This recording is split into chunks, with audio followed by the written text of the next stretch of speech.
Today on Locked On A's, we're talking about Oakland's new mayor and what that means for Howard Terminal and keeping the A's in Oakland. And then we're comparing Sean Murphy to one Andrew Vaughn.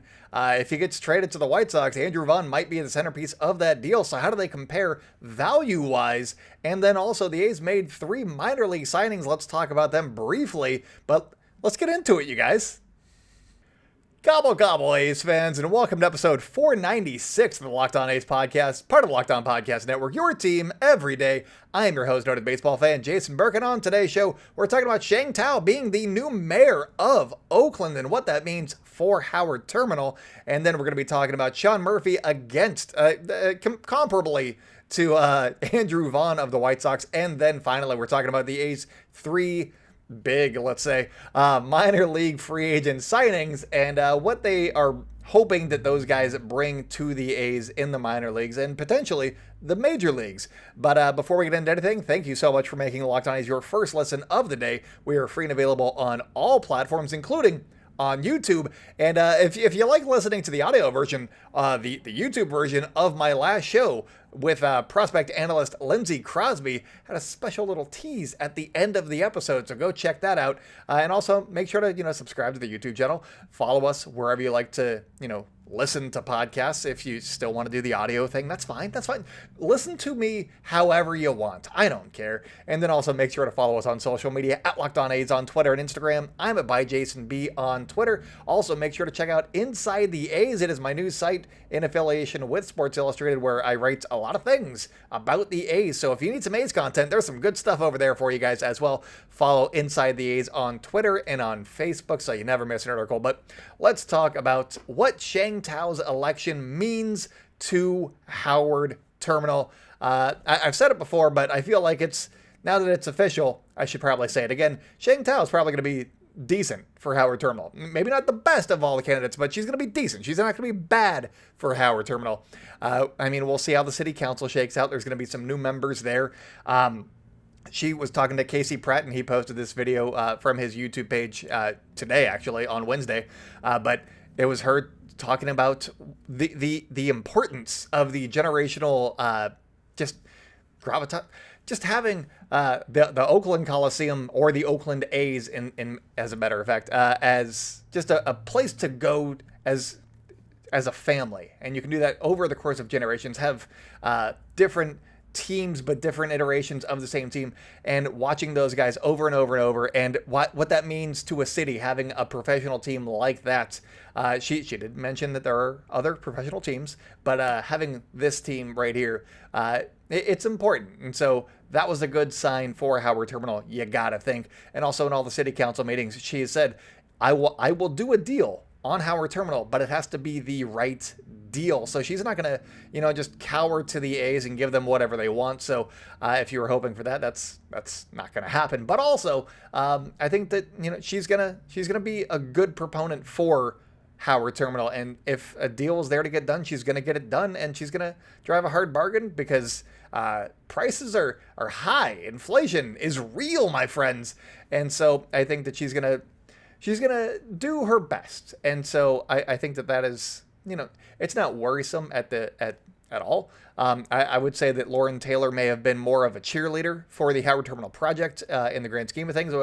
But I think that Sheng Thao is going to be a great mayor of Oakland. She's going to be great for the city of Oakland. And so good for her. And I'm looking forward to seeing what she does when she gets inaugurated in January. So there's that. But also, in true San Francisco Chronicle fashion, they had to write a hit piece on Howard Terminal the day after they elected a new mayor, officially elected a new mayor.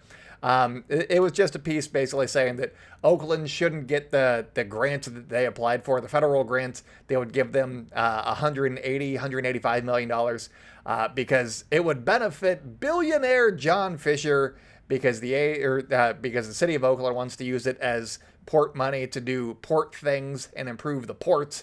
And that is what John Fisher wants as well, so that he could build condos and make money doing that stuff. I didn't run the numbers on this, but they said that it's a $12 billion project overall, and this $180 million, I mean, really, it should not make or break the entire project like it seems like that it might. But also, it could be like a $15 billion project by now because inflation's real. But I thought that was funny. I'm like, yeah, this drop in the bucket is really it's gonna hurt the billionaire. He won't spend that much. I mean, it would hurt this guy because he doesn't spend any money on anything, like my baseball team. Spend some money, John. Make me a happy baseball fan for once. That would be great. But anyways, I just thought that it was hilarious that the San Francisco Chronicle, of course, a day after Oakland has some good news, just in general, not even about Howard Terminal. They're like, excuse me, how about some journalism? Give it a week. Just give it I know that that's not how you get clicks. You got to do it when the iron's hot. But dang, Chronicle. It feels like they got some people that are there like, well, was that good news about Howard Terminal? How about we write a hit piece real quick? And the article, in fairness, does bring up some good points. Like they could use it to improve 680 over in Contra Costa County. Being that I grew up in Contra Costa County and driving on 680, yeah, that money could be used there too. That would be nice. And they're basically making the case that basically once in a generation you might get something like this where you can improve infrastructure and is helping out the A's and John Fisher in building a ballpark. The best way to use that money. I get the argument. It's the timing, and it's always against the A's for some reason, and that's where we differ a little bit. But I mean, use the money however you want to. If the federal government gives them the money, whatever. They asked for it, and then they got some. Sure, whatever.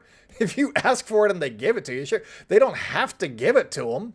That's all. Anyways, coming up on the show, we are going to be comparing Sean Murphy to Andrew Vaughn because a former GM had some thoughts about their trade values, and they were ridiculous thoughts, and I'm going to tell you about them. So let's get into it. If you've thought about securing your home with home security, but have been putting it off, you'll want to listen up. Right now, Locked On A's listeners can order the #1 rated Simply Safe home security system for 50% off. This is their biggest deal of the year, and you don't want to miss it. And why don't you want to miss it? Well, because Simply Safe was named the best home security system of 2022 by U.S. News and World Report. It's the third year in a row that they have gotten that award. You know, they're basically shoo-ins for the U.S. safety, the best home security system of whatever year we're in from U.S. News and World Report. It's Simply Safe. They're going to have you covered over there, and that's why in an emergency, they have 24/7 professional monitoring agents that use Fast Protect technology exclusively from Simply Safe to capture critical evidence and verify that the threat is real, so you get priority police response. So do not miss your chance to save big money on the only security system that I recommend. Get 50% off on a new Simply Safe system at simplysafe.com/LockedOnMLB today. This is their biggest discount of the year, so do not wait. That's simplysafe.com/LockedOnMLB. There's no safe like a Simply Safe.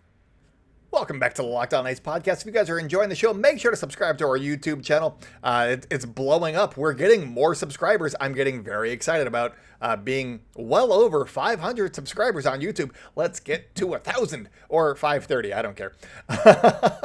Also, make sure to follow us on social media at Locked On A's on Twitter and Instagram. I'm at ByJasonB on Twitter. And if you guys don't mind, go to Inside the A's. Check out some articles over there, and also follow Inside the A's on Twitter and on Facebook. There's great content for you guys. A's content for you guys.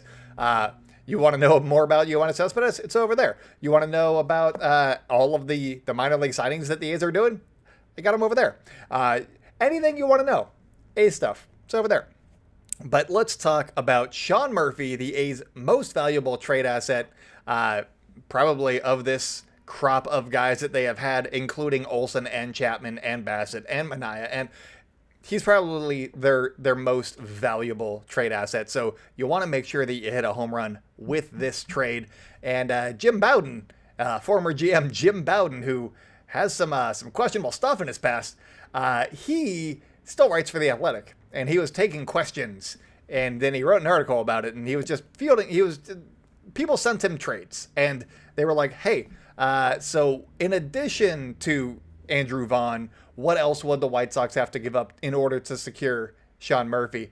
And he basically said the White Sox aren't doing that trade. He's their starting first baseman, which makes sense. That is a reasonable take.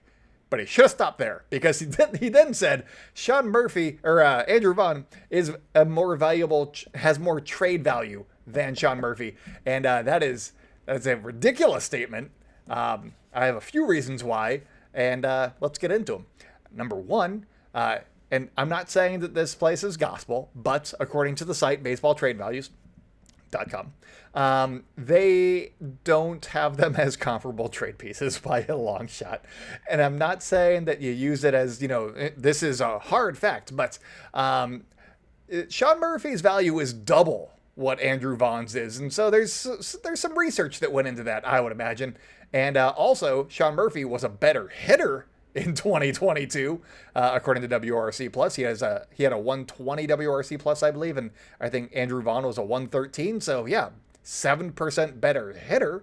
And also, Andrew Vaughn sucks at defense, like really bad. And Sean Murphy was a Gold Glove caliber defender behind the plate, and that is a more valuable position as well. So yeah, it makes sense, even with a year of extra control for Andrew Vaughn, that Sean Murphy would have more trade value. And that is a ridiculous statement from one Jim Bowden of The Athletic. I wrote about this over at Inside the A's, so check it out if you want like more in-depth stuff and you can read it and it's not just me trying to remember things. But here is one of my favorite things that I wrote, and it was the comps for both guys. Andrew Vaughn has some nice comps. He had Jose Abreu, his former teammate, the guy that he might supplant at first base next year. Jose Abreu from 2021. Comparable season for Andrew Vaughn in 2022. He also had some other guys that weren't. Xander Bogaerts, 2021 season. That was a good season. He was a solid. He had like a 120 WRC plus or an OPS plus. He was good. He was solid. He hit like 295. He was a good bat.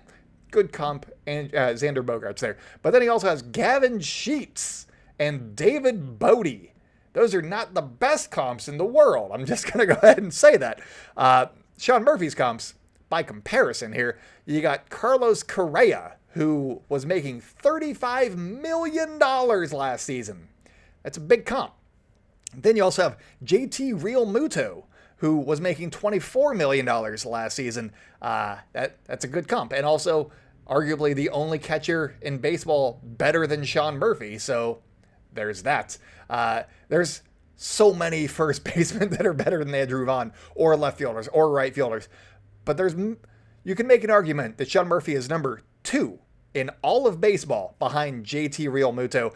And you can have Sean Murphy for a projected salary of $3.5 million, $20 million less than JT Realmuto is getting paid. So yeah, that is very valuable as a trade piece. Sean Murphy's value is probably the highest it's going to be right now. And so it would be no shocker if and when Sean Murphy gets traded somewhere. I still think it's the Cardinals. Maybe in a future episode, we'll talk about other landing spots that could use him. I'll have to research on who needs a catcher, but like the Rays, the Red Sox, the Astros, maybe. He's not going to the Astros. I'll say that right now. He's not going to the Astros. If he goes to the Astros, I'm not going to say that I'm going to do anything, but I'll do something. I'll probably break something.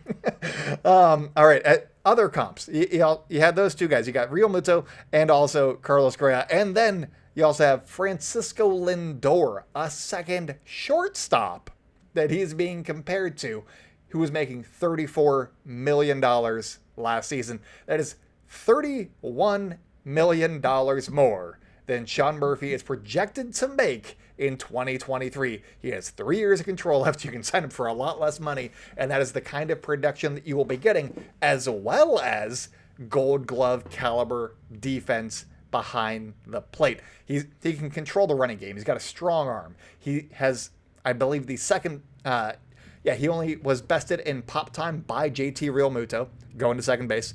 He was tied with some other guys like Jorge Alfaro and some other guys, but fastest pop time, second fastest pop time in all of baseball. And then also his framing was 6th best in all of baseball. And JT Realmuto was not, he was a little bit lower, like 20th. So yeah, Sean Murphy, very, very, very valuable. Whereas Andrew Vaughn, granted, some of this was playing left field and right field where he arguably was not great, but he had negative 20 outs above average in total between three positions, left field, right field, and negative 3 over at first base. Yeah, so there's that. If you want to include defense, I'm going to go ahead and say it's not even close. Sean Murphy is a much more valuable trade piece. And so Jim Bowden didn't know what he was talking about. So yeah, I wrote about that. I didn't have, the up and down in my voice, but I came with cold hard facts. And so if you want to read that, it's over at Inside the A's as well. But coming up on the show, we're talking about some minor league free agents that the A's have. And also, I'm going to be celebrating episode 500 soon, and I need some ideas. So brainstorm real quick, and then get back to me. BetOnline.net is your number one source for sports betting info, stats, news, and analysis. Get the latest odds and trends for every professional and amateur league out there, from football to basketball to soccer and esports. They've got it all over at betonline.net. And you can also bet on the World Cup, and the World Cup has been fascinating. Oh, there have been upsets. Japan this morning beat Germany. Wild. A couple days ago, Saudi Arabia beat Argentina. If you had those, you would have made some serious money. I think Saudi Arabia is like plus 2,300. So if you put $100 on Saudi Arabia, you won $2,300 on a soccer game. Soccer's fun. I gotta say, love the World Cup. And if you love the World Cup, you can go over to betonline.net. And if you love sports podcasts, and I'm guessing you do because you're listening to one currently, you can find those over at BetOnline as well. They've got the fastest and easiest way to get your betting fixed. So head to the website today or use your mobile device to learn more, because BetOnline, that's where the game starts. Welcome back to the Locked On A's podcast. If you guys are enjoying the show and you've made it this far, please leave us a 5-star review on your platform of choice. Or if you're on YouTube, go ahead and subscribe now. Just while you're here, subscribe now, comment below, just say how handsome I am or how much you like my hair. I don't know. But also make sure to subscribe to the podcast wherever you like to hear podcasts. Thank you again for making the Locked On A's your first listen of the day. And make sure to follow us on social media at Locked On A's on Twitter and Instagram. I'm at @ByJasonB on Twitter. Also, real fast, we're going to talk about the minor league free agents in just a second. But I get questions about this hat all the time. And somebody commented on the hat in the comments below in the last video. And spoiler alert, I do have hair. This is not a Mariners hat. It is, in fact, an A's hat, and I figured I'd just turn it around because nobody ever gets to see it. It just looks weird facing frontwards to me. Like it doesn't fit my head, so I wear hats backwards so that they look better. There goes my idea for episode 500 where I do it hatless, where you could see my entire head. Oh well, cat's out of the bag. But anyways, let's talk about 3 minor league signees that the A's have made according to Baseball America. Baseball America. Don't quote them very often. Baseball America had this one. They signed 2 guys. One is Pablo Reyes, and he has been with the Brewers the last 2 seasons. In 2021, he played 53 games with Milwaukee, and then this year, he played in 5 games with Milwaukee. He's been okay. He's hit like 230. He's had like an okay on base. He's not a big power guy, but he can play everywhere. He can play any position. He plays mostly second base because his arm isn't great. He's played some third. He's played some left. He's played some right. He's played some center. Actually, strike that. He hasn't played any center. He's also played some shortstop. He can play wherever you want him. He even threw a scoreless inning in 2022 for the Brewers. So, yeah, he's fantastic. He's a great addition to the Oakland A's, and if you've been listening to the podcast or reading Inside the A's, you know what I'm going to talk about, and it is his strikeout rate, because he doesn't really strike out.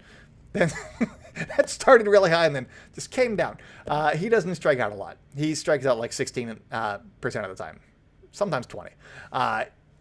That's been a big thing for the A's of late, is just getting guys that don't strike out more than 20%, and that seems to be their cutoff. Pablo Reyes is one of those guys that does not strike out a whole bunch. Another guy that they signed that doesn't strike out a whole bunch is Trenton Brooks, who is not Brent Rooker, who they claimed off of waivers from the Royals and is actually on the 40-man roster, I believe. He's not that guy. It's Trenton Brooks, who was drafted in 2016, I believe, by Cleveland in the 16th, 17th round. He was in the 500s overall, pick selection wise. And yeah, he's been okay. He's been okay. His highest strikeout rate was like 20.6, and he did that in his first season in A-ball and then his first season in AAA in 2017 and 2021. So that's his highest, and then he rebounded and had a 16.2% strikeout rate in AAA this season. He hit like 280. He also set a career high in homers with 11, so he's got a little bit of pop. We'll see what happens with those two guys, and this applies to the next guy that I'm going to talk about as well, but something that the A's do is they go and get guys that haven't really had a chance to really have sustained playing time. And they're like, you know what? We're trying to figure out who's good in baseball right now. You want to come play for the A's? And they're like, sure. And then sometimes, like with Cole Irvin, kind of. I mean, he has pinpoint control, but don't get me wrong on that. And he was in the Phillies' top 30 prospects at a point. But, sometimes you just give a guy some playing time, and all of a sudden, hey, look, they're a legitimate big league player. And so that is what they're kind of hoping. One of these guys gets the reins, takes the reins, and then just runs with it and see what they can do. Pablo Reyes has bounced around a little bit. Trenton Brooks has not made his big league debut yet, but hey, we'll see. There's also Connor Capable, one of my favorite guys in the A's outfield mix. Also, Trenton is an outfielder, so there's that. And it's just a matter of who's going to go out there and seize the opportunity that the A's are giving them. That is the thing that the A's have a lot of, is opportunity. Because, even though I joked about it on the last episode, the A's could sign Aaron Judge for $70 million a year and still be under a $100 million payroll, but I don't think they're going to do it. So they have to fill out the roster somehow, and it's going to be trades and probably minor league signees. So here we go. With Pablo Reyes, he's going to be probably in the mix at second base and maybe left field, depending on what happens with Tony Kemp. With Tyler Wade and Yanni Hernandez, two other contact bats that the A's have brought in a little bit earlier. So we'll see what happens there. But they also signed Rico Garcia, who his agency, his agent, I guess, he tagged a bunch of people, a few people that are A's related, and Locked On A's was one of them. So we've made it. And it was like, hey, how it started, how it's going. And it was how it started was him as a little leaguer dressed in A's uniform. I don't know if he had the white cleats. I should reach out and see if he was wearing white cleats, because honestly, that's the biggest part. But then also there was the announcement that he had signed with the Oakland A's. And so Rico Garcia, A's fan, or he was on the A's, I'm not sure. We got to clarify that one too. So Rico Garcia, come on the pod. But he's got a good arm. He throws 96 on average. At least he did last year with his fastball. He also has a changeup and a curveball. Those are both in the low to mid 80s. And so he's got some pitches, but his biggest issue so far has been, his extension is in the 20th percentile, which means that he's not, the ball doesn't look like it's going as fast, essentially.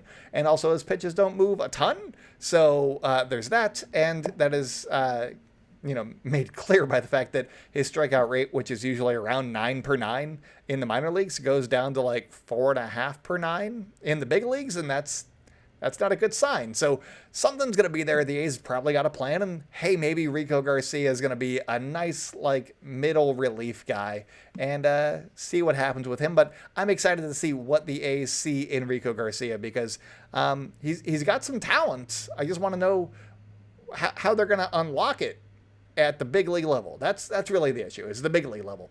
I believe he had 2.3 Ks per 9 last year. He only had 8 innings with the Baltimore Orioles, so not a big sample size. But yeah, it wasn't a high strikeout rate either. But his walk rate has been solid. His big league walk rate is 4.5 overall, but he walked 5 guys in his first ever. His big league debut was a start in Colorado, no less. And he walked 5 guys in 5 innings. You take that out, he's got a 3.2 walks per 9 at the major league level. So he's got control.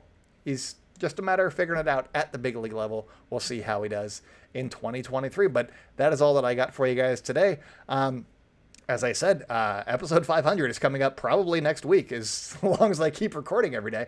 So I don't know what to do to celebrate that. I was going to say, hey, maybe I'll do it hatless. Maybe I'll see if the network will let me do a swear. That doesn't seem like fun for you guys. That's going to get me an FCC violation. But if you guys have any ideas on something that I don't have to research a ton, let me know at Locked On A's or at by Jason B. And also make sure to check out Inside the A's for even more A's news and analysis. But that is all that I got for you guys today. Thank you so much for making the Locked On A's your first listen of the day. Now for your second listen, go check out the Locked On Sports Today podcast because it's fantastic. I don't have the ad copy in front of me, but it's a fantastic program. They talk about big stories and they bring local experts on with only the things Locked On can do. And it's Thanksgiving. I'm comatose from food already, so yay. Also, I found cranberry sauce, and that's how you know it's going to be a good Thanksgiving. But everybody, have a safe and happy Thanksgiving with your families, or however you choose to celebrate Thanksgiving. Have a good time and be thankful, because the A's suck, but we have fun sucking. We have fun watching them. The A's are bad, and we like watching the A's be bad together. So we have that, and I'm thankful for that. There goes my FCC violation. Anyways, all right. I'm going to get out of here before I get canceled. That's all I got for you guys today. So until next time, go out and celebrate good times, A's fans, and I will talk at you soon.